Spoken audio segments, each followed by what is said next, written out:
Welcome to my channel.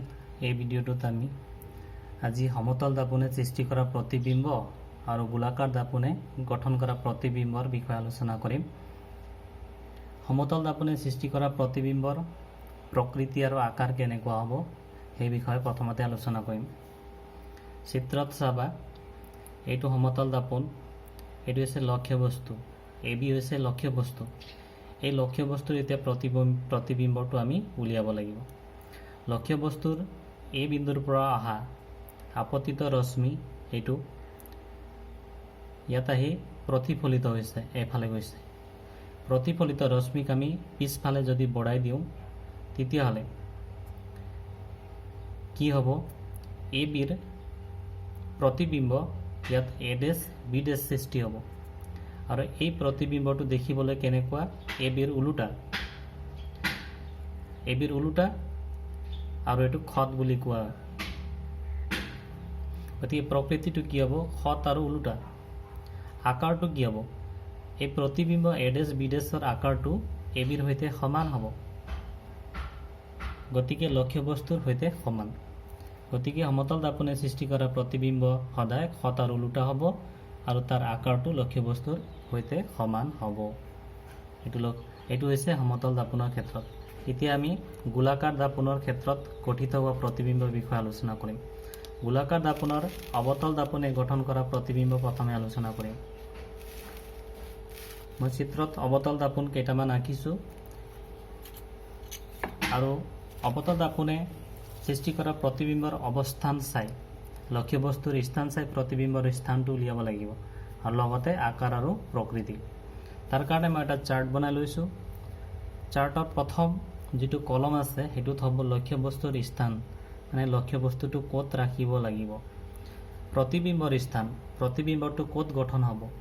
3 number প্ৰতিবিম্বৰ আকাৰটো কেনেকুৱা হ'ব, সৰু হ'ব নে ডাঙৰ হ'ব। যদি সৰু হয় তাক সংকুচিত বুলি কয়, যদি ডাঙৰ হয় তাক বিবৰ্ধিত বুলি কয়। আৰু প্ৰতিবিম্বৰ প্ৰকৃতিটো মানে খত নে অখত, ওলোটা নে থিয়, সেইটো।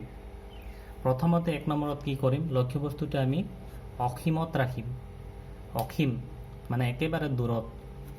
তেতিয়া আমি প্ৰতিবিম্বৰ স্থানটো ক'ত হ'ব সেইটো চাই লওঁ।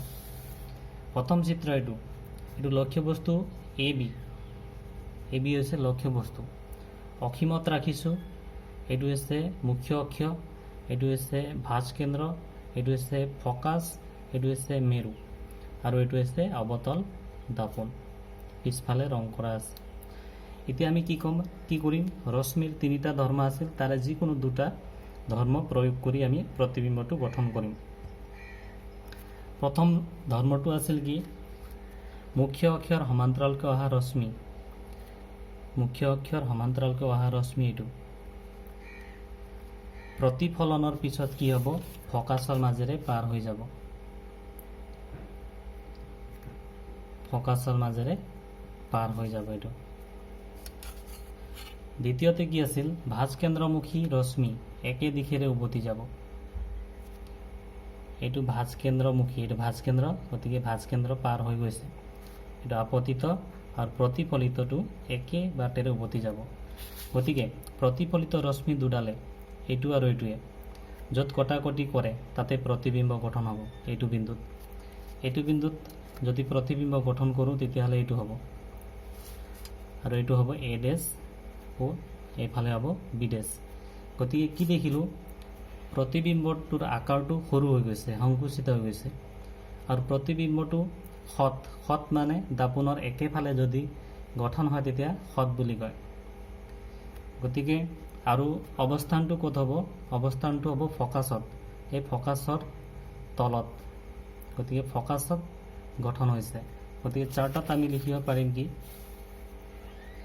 যেতিয়া লক্ষ্য বস্তু অসীমত ৰখা যায় তেতিয়া প্ৰতিবিম্বৰ স্থান হ'ব ভাঁজ কেন্দ্ৰত, ভাঁজ কেন্দ্ৰ নহয়, এইটো ফকাছত। ফকাছত মানে এফত। তাৰপিছত প্ৰতিবিম্বৰ আকাৰটো সংকুচিত মানে সৰু, আৰু প্ৰতিবিম্বৰ প্ৰকৃতিটো খত মানে একেফালে থাকিলে। আৰু ওলোটা এ বিৰ ওলোটা হৈছিল এ ডেছ বি ডেছ, তলফালে। এইটো ওপৰ ফালে জোঙা আছে, তল ফালে জোঙা হ'ব। এইটো ওলোটা। এতিয়া 2 নম্বৰ, এতিয়া লক্ষ্য বস্তুটো চিৰ বাহিৰত ৰাখিম, ভাঁজ কেন্দ্ৰৰ বাহিৰত।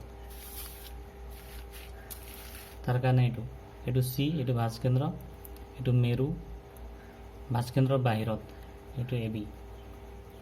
ইয়াত ৰাখিলে কি হ'ব, ক'ত হ'ব প্ৰতিবিম্ব গঠন, এইটো চাই লওঁ। প্ৰথম ধৰ্মটো আছিল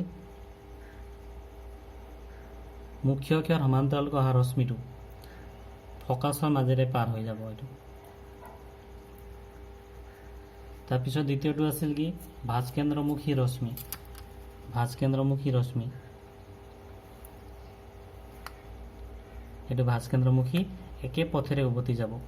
গতিকে দুটা প্ৰতিফলিত ৰশ্মিৰ কটাকটি কৰা বিন্দুটো এইটো, ইয়াত প্ৰতিবিম্বটো গঠন হ'ব। এইটো হ'ব প্ৰতিবিম্ব আৰু এইটো হ'ব এ ডেছ, এইটো বি ডেছ। এইফালে জোঙা হ'ব, ওপৰ ফালে জোঙা আছিল, তলফালে জোঙা হ'ব। গতিকে কি দেখিলোঁ, প্ৰতিবিম্বৰ আকাৰটো সৰু হৈ গৈছে আৰু প্ৰতিবিম্বৰ অৱস্থানটো ক'ত হৈছে, চি আৰু এফৰ মাজত, আৰু খত হৈছে আৰু ওলোটা হৈছে। গতিকে চাৰ্টত লিখিব পাৰিম, লক্ষ্যবস্তু চিৰ বাহিৰত থাকিলে চি আৰু এফৰ মাজত প্ৰতিবিম্ব গঠন হ'ব, সংকুচিত হ'ব, খত হ'ব আৰু ওলোটা হ'ব। এতিয়া 3 নম্বৰত, যদি লক্ষ্যবস্তুটো আমি ভাঁজ কেন্দ্ৰত ৰাখোঁ তেতিয়া কি হ'ব, এইটো 3 নম্বৰ, এইটো ভাঁজ কেন্দ্ৰ, এইটো ফকাছ, এইটো মেৰু, এইটো হৈছে লক্ষ্যবস্তু এ বি। প্ৰথম ধৰ্মটো আছিল কি, মুখ্য অক্ষৰ সমান্তৰালকৈ, এইটো মুখ্য অক্ষৰ তাৰ সমান্তৰালকৈ যিটো ৰশ্মি আহিব এইটো আপতিত, এইটো প্ৰতিফলিত হোৱাৰ পিছত ফকাছৰ মাজেৰে পাৰ হৈ যাব, এইটো ফকাছৰ মাজেৰে গ'ল।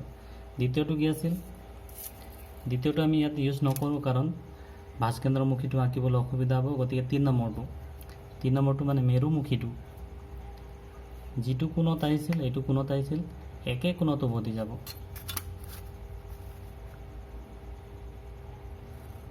এইটো প্ৰতিফলিত, গতিকে প্ৰতিফলিত ৰশ্মি দুডালে কটাকটি কৰা বিন্দুটো এইটো, ইয়াতে প্ৰতিবিম্ব গঠন হ'ব। প্ৰতিবিম্বটো এইটো, তলফালে জোঙা থাকিব, এইটো হ'ব এ ডেছ, এইটো হ'ব বি ডেছ। গতিকে দেখা পালোঁ কি, লক্ষ্যবস্তুৰ আকাৰৰ সৈতে সমান হৈছে প্ৰতিবিম্বৰ আকাৰ, এইটো খত আৰু ওলোটা হৈছে। গতিকে আমি চিট লিখিব পাৰিম কি, 3 নম্বৰত, যেতিয়া আমি লক্ষ্যবস্তুৰ ভাঁজ কেন্দ্ৰত ৰাখোঁ তেতিয়া ভাঁজ কেন্দ্ৰতে প্ৰতিবিম্বটো গঠন হৈছে, এইটো ভাঁজ কেন্দ্ৰতে হৈছে, এইটো চি, ঠিক তলত এইটো চি আছিল, গতিকে চিতে হৈছে প্ৰতিবিম্বটো। আৰু কি হৈছে, লক্ষ্যবস্তুৰ আকাৰৰ সৈতে সমান, তাৰপিছত খত আৰু ওলোটা। 4 নম্বৰত আমি এতিয়া লক্ষ্যবস্তুটো ক'ত ৰাখিম, ভাঁজ কেন্দ্ৰ আৰু ফকাছৰ মাজত, এইটো 4 নম্বৰ, এইটো 4 নম্বৰৰ কাৰণে চিত্ৰ। লক্ষ্যবস্তুটো ইয়াত ৰাখিম, এইটো এ বি, ভাঁজ কেন্দ্ৰ আৰু ফকাছৰ মাজত, এইটো মেৰু। প্ৰথম ধৰ্মটো কি আছিল, মুখ্য অক্ষৰ সমান্তৰাল অহা ৰশ্মিটো প্ৰতিফলনৰ পিছত ফকাছৰ মাজেৰে পাৰ হৈ যাব, এইটো আপতিত, এইটো প্ৰতিফলিত। তাৰপিছত 2 নম্বৰটো ইউজ কৰিব নোৱাৰোঁ কাৰণ চিটো বাহিৰত আছে। 3 নম্বৰটো মেৰুমুখী ৰশ্মিটো যিটো এংগুলত আহিছিল, যিটো কোণত আহিছিল, এইটো একে কোণত উভতি যাব, এইটো একে কোণত উভতি গ'ল। এতিয়া দুটা প্ৰতিফলিত ৰশ্মিয়ে কটাকটি কৰা বিন্দুটো এইটো, এতিয়া ইয়াত প্ৰতিবিম্বটো গঠন হ'ব। এইটো প্ৰতিবিম্ব তলফালে জোঙা থাকিব, ওপৰফালে জোঙা আছিল লক্ষ্যবস্তু, এইটো হ'ব এ ডেছ বি ডেছ। গতিকে লক্ষ্যবস্তু যদি চি আৰু এফৰ মাজত ৰাখোঁ তেতিয়া প্ৰতিবিম্বটো কি হ'ব, চিৰ বাহিৰত, এইটো চি তাৰ বাহিৰত, আৰু আকাৰটো কি হ'ব, লক্ষ্যবস্তুৰ আকাৰতকৈ ডাঙৰ হ'ব, বিবৰ্ধিত হ'ব, আৰু খত আৰু ওলোটা হ'ব। গতিকে আমি চাৰ্টটো ফিল আপ কৰি দিওঁ। চি আৰু এফৰ মাজত ৰাখিলে কি হ'ব, চিৰ বাহিৰত, আৰু এইটো কি হ'ব, বিবৰ্ধিত, এইটো খত আৰু ওলোটা। এতিয়া 5 নম্বৰটো, লক্ষ্যবস্তুটো ক'ত ৰাখিম, ফকাছত ৰাখিম, এইটো 5 নম্বৰৰ কাৰণে। লক্ষ্য বস্তুটো এইটো ফকাছত ৰখা হৈছে, এইটো এ বি। এতিয়া প্ৰতিবিম্বটো ক'ত গঠন হ'ব? প্ৰথম ধৰ্মটো কি আছিল? মুখ্য অক্ষৰ সমান্তৰালকৈ অহা ৰশ্মিটো প্ৰতিফলনৰ পিছত ফকাছৰ মাজেৰে পাৰ হৈ গৈছে,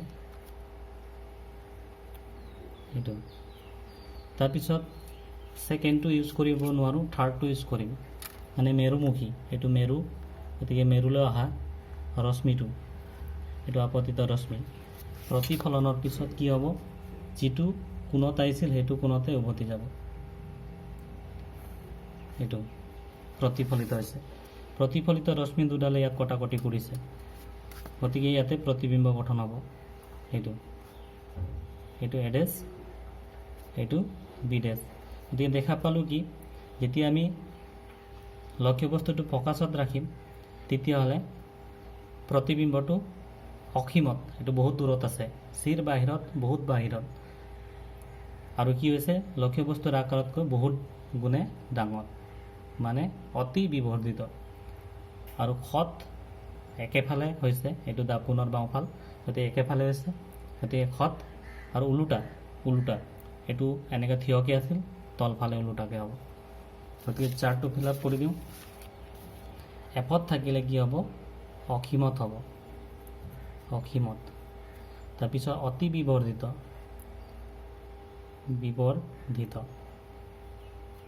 তাৰপিছত এইটো খত আৰু ওলোটা হ'ব। এতিয়া লাষ্ট 6 নম্বৰটো, যদি লক্ষ্য বস্তুটোক মেৰু আৰু ফকাছৰ মাজত বা ফকাছ আৰু মেৰুৰ মাজত ৰাখোঁ তেতিয়া কি হ'ব? তাৰ কাৰণে এইটো চিত্ৰ, এইটো ফকাছ, এইটো মেৰু, ঠিক মাজত ৰাখিছোঁ লক্ষ্য বস্তু এ বি। প্ৰথম ধৰ্মটো কি আছিল? এইটো মুখ্য অক্ষৰ সমান্তৰালকৈ যোৱা ৰশ্মি, এইটো ইয়াত আপতিত হৈছে, এতিয়া প্ৰতিফলিত হৈ এইফালে আহিব, ফকাছৰ মাজেৰে আহিব। দ্বিতীয় ধৰ্মটো কি আছিল? ভাঁজকেন্দ্ৰমুখী ৰশ্মি। এতিয়া ভাঁজকেন্দ্ৰমুখী ৰশ্মি, ভাঁজকেন্দ্ৰটো পিছফালে আছে, গতিকে এইটো আপতিত হৈছে, ইয়াত আপতিত হৈছে আৰু পিছফালে মানে ভাঁজকেন্দ্ৰমুখী হৈ গৈছে, পিছফালে আমি এনেকৈ বঢ়াই দিম, এইটো হৈছে। নহ'লে এক কাম কৰিম, এইটো ইয়াৰ পৰা এতিয়া পোহৰটো আহিব, ভাঁজকেন্দ্ৰমুখী এইফালে আহিছে, ভাঁজকেন্দ্ৰমুখ কৰি আহিছে, তাৰপিছত ভাঁজকেন্দ্ৰমুখীটো কি হ'ব? একে পথেৰে উভতি যাব, এইফালে যাব, গুচি যাব এইফালে গুচি যোৱাৰ পিছত কি হ'ব? এতিয়া প্ৰতিবিম্ব ক'ত গঠন হৈছে? এইটো প্ৰথম ৰেখা আছিলে, এইটো তাৰ প্ৰতিফলিত ৰশ্মি এইফালে, আৰু দ্বিতীয়টো আছিল এইটো ভাঁজকেন্দ্ৰমুখী এইফালে আহিছিল, এইফালে উভতি গ'ল। উভতি যোৱাৰ পিছত এতিয়া কটাকটি ক'ত কৰিব? এইফালেতো কটাকটি নকৰে, এইফালে বহল আছে, গতিকে পিছফালেহে কটাকটি কৰিব।